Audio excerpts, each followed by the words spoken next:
hubong ang ginikanan, yung blessings ng bata, timanong siya.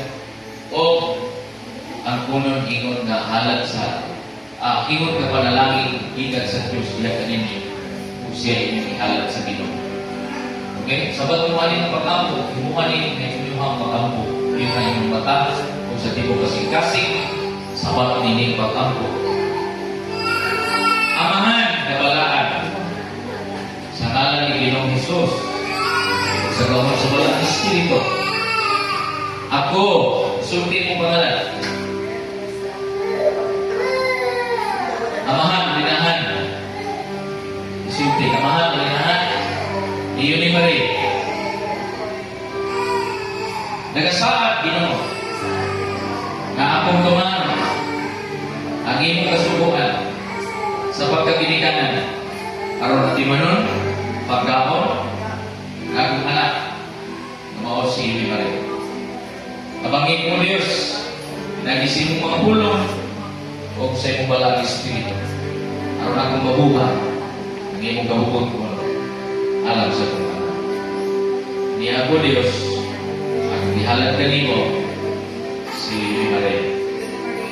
Walang pagpapasalamat na siya.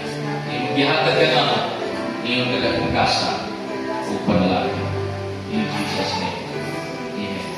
Ako na yung para sa inyo. Father, I pray and Sister Maria Teresa and Brother Ronnie, Lord, I pray. Will you listen on them? Ikaw po Ginoo, kung saan sila sa iyong gahon. I pray for your touch upon their lives and for your anointing in the name of Jesus right now. Naghahanganin lang kung magdilikanan ng iyong Maria.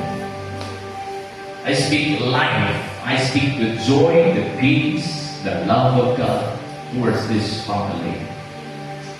In the name of Jesus Christ.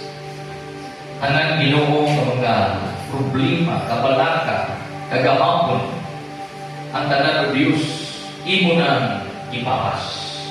And I speak new life, new love, new form of relationship na ikaw na maway sintro kung nagpataliwala kanina. At dugang ikapang ilang kasing-kasing.